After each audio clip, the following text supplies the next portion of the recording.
So while attending the Student Activity Conference for UIL in the fall of 2024 at UT, I went to the computer science sessions. And one of the problems just fascinated me, which is the locker problem. So there are n lockers in a hallway. Now, I think he said an infinite number, but we're going to start with n lockers, numbered sequentially from 1 to n. All locker doors are closed to start with. Now, you can have them with closed, you can have them open, whichever way. But the main thing is you set one starting condition. You make n passes by the lockers, each time starting with locker number 1. On the ith pass, you will toggle the door of every ith locker. So on the first pass, you're going to do every locker. So you can see here, every locker switched from open to closed to open. So you hit every locker.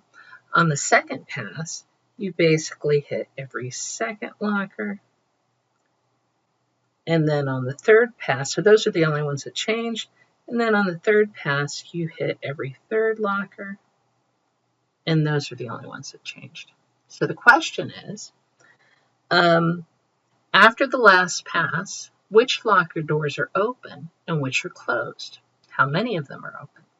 So we're going to start with a simpler version. So this is something I've learned by attending math teacher circles.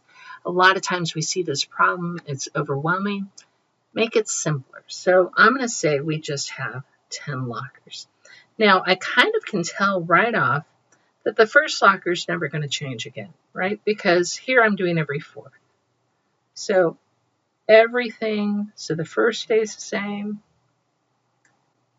I'm not going to hit the second or the third. I'm skipping the second and the third. So these are all going to stay the same.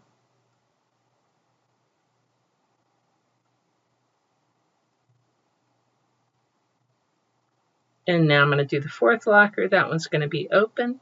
But after I do it, oops, pretend that's an open. It's not going to change again because I'm not going to go that early in the locker round. All right. And so I do every 4th, which means this one will change. So that's going to be an O, but everything else stays the same. All right.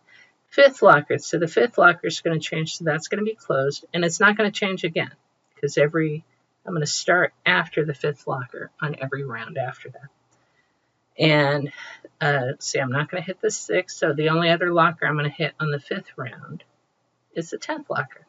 Okay. Then the 6th locker, that one's going to change and never change again. And then nobody else should change because I'm not, 2 times 6 is 12. All right. Then the 7th locker changes and nobody else changes. Then the 8th locker changes. Nobody else changes. Then the 9th locker changes. Not again. Nobody changes. And then oops, this was an O here. And then the 10th locker changes. So which ones are open? So it's these. This is an open locker, that's an open locker, and that's an open locker. So lockers 1, 4, and 9. Well, what do they have in common? Hopefully you notice they are perfect squares.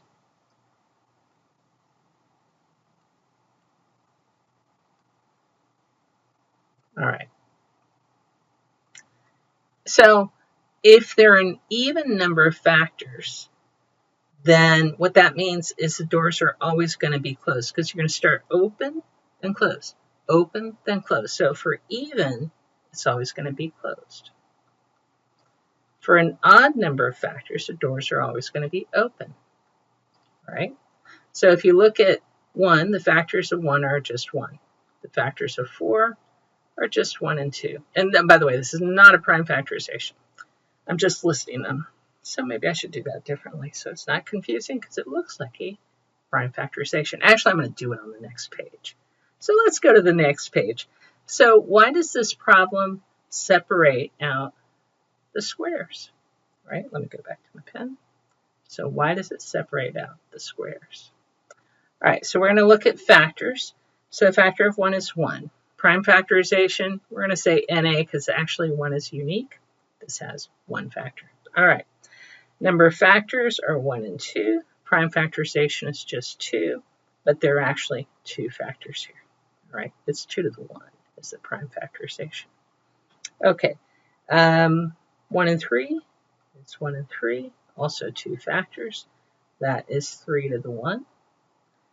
4 is 1, 2, and 4. So this one has an odd number of factors. And what is the prime factorization? 2 squared. 5, the factors are just 1 and 5. 2 factors. Prime factorization is 5 to the 1. 6 is 1, 2, 3, and 6. That's even. 4. And the prime factorization is, I'm going to put the ones up here. So here's the first one where we have 2 primes, 2 different primes. All right. And then we got 7, which is just 1 and 7. So that's 2. And the prime factorization is 7 to the 1. 8 is 1, 2, 4, and 8. So that's even. Right? And the prime factorization is 2 cubed. Okay. Then, oops, I skipped 9. Let's change this to 9, 10, 11.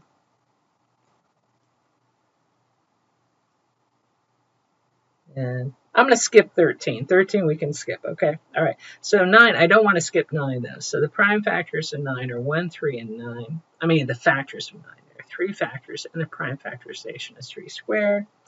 10 is 1, 2, and 5, right? So we've got 1, 2, 5, and 10. Don't forget the number. There we go. And that's 2 times 5. Each of those have a 1.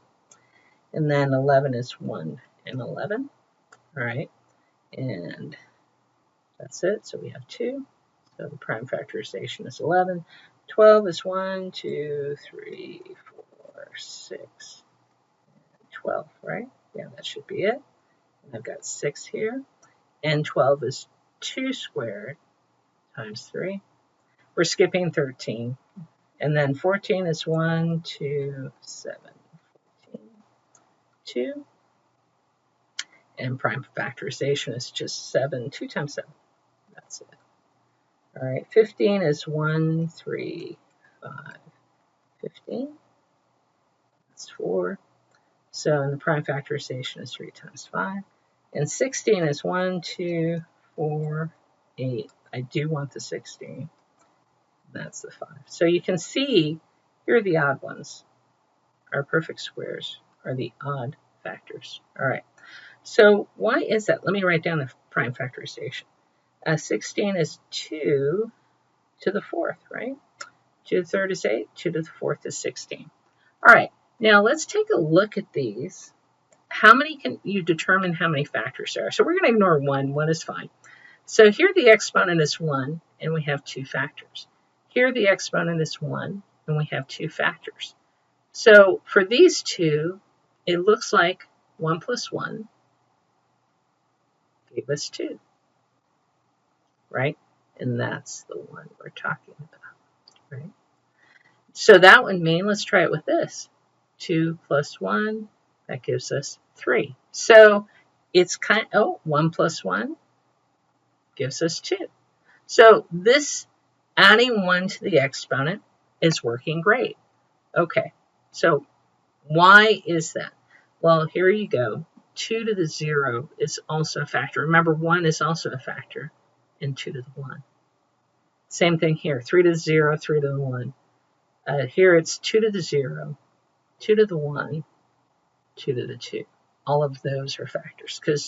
So 2 is a factor. This is 2 to the, so this number right here, that's 2 to the 0, 2 to the 1, 2 to the 2. Do you see that? 2 squared, 2 to the 1, 2 to the 0. All right, so we have 3 factors there. Okay, now it gets a little more complicated when we have 2 different primes. Okay, well, basically, if you want to figure out the number of ways to do combos on these, you say, how many ways can I do the 2? Well, there are 2 ways to do the 2. I can do 2 to the 0 or 2 to the 1, right? And so I would have 2 ways to do the 2 times 2 ways to do 3, because you just add 1 to the exponent there. Oh, that gives me the 4. And then most of these here, you add 1. So when it's just 1, it's pretty straightforward. Same thing here. 2 ways to do the 2. 2 ways to do the 5. That gives us 4. Now, this one, we just add 1 to the exponent because there's only 1 prime there. And you can see 2 to the 4th. So you do the plus 1, and that gives us the 5 right there. And actually, let's look at this one right here. 12 is a good one to look at. So there are 3 ways to do the 2 and 2 ways to do the 3. That's how we get the 6, right? So that's how we get to 6. So basically, let's look at the 12 again, because that's a nice little neat one there. So if we do 12, use 12. The prime factorization is 2 squared times 3. So I can do, my options for the 2 are 2 to the 0, 2 to the 1, 2 to the 2. My options for the 3, so there are 3 ways to put exponent on 2. Sorry for the cursive. I forget you guys don't do that. Here, you have 3 to the 0 or 3 to the 1. 2 ways for exponent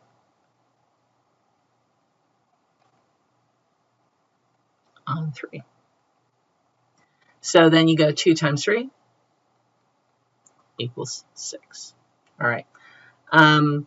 So why are the squares, or perfect squares, we'll just call them the squares,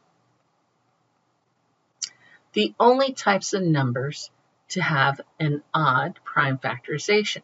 Well, first of all, if you notice we're always adding 1 to the exponents.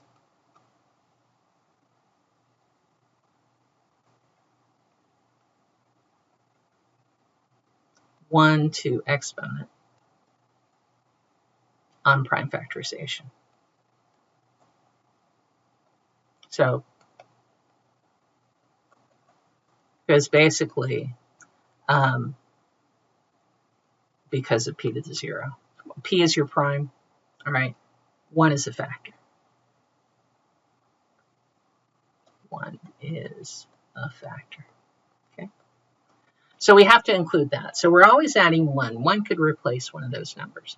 Well, if something is a square, so a square by definition equals any combination of primes. I'll call prime 1 to the exponent a, times prime 2 to the exponent b, times prime 3 to the exponent c, etc., right? And I'm going to square it, right?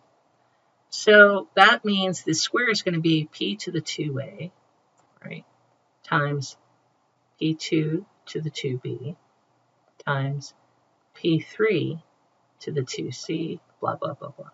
All right. Well, I add 1 to the exponent. So this, if I do the number of factors, this is going to be odd times odd times odd, etc. So all these exponents have to be even. If one exponent is not even, it's not square.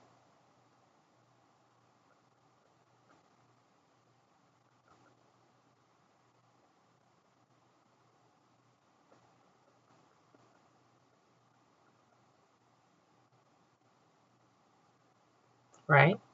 Well, and so let's say I have another number, which is not a square, and I'll do P1 again. This time it'll be to the D, right? And P2 to the E, blah, blah, blah. Well, one of these has to be an odd, all right? So we'll pretend D is odd. Well, that means if D is odd, then the number of factors here is even.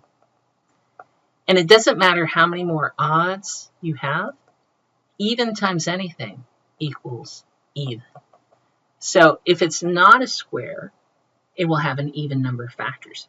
Here, this product of the number of ways to pick your exponents, because all the exponents are even and we have to add 1, now we're multiplying an odd number of ways for each of the prime factors.